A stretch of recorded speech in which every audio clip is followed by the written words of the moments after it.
مسابقہ کی اہمیت کیا ہے؟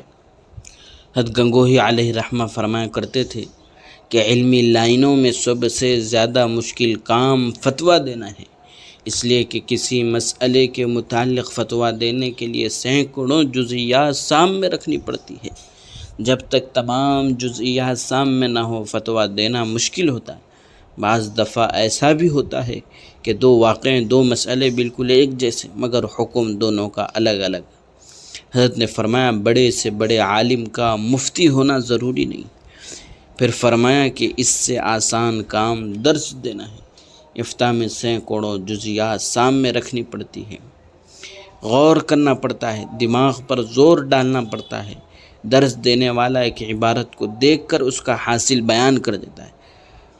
فرمایا کہ درس دینے سے بھی آسان کام تقریر کرنا ہے، وہ بھی عامیانہ، اور میں ان تینوں پر ایک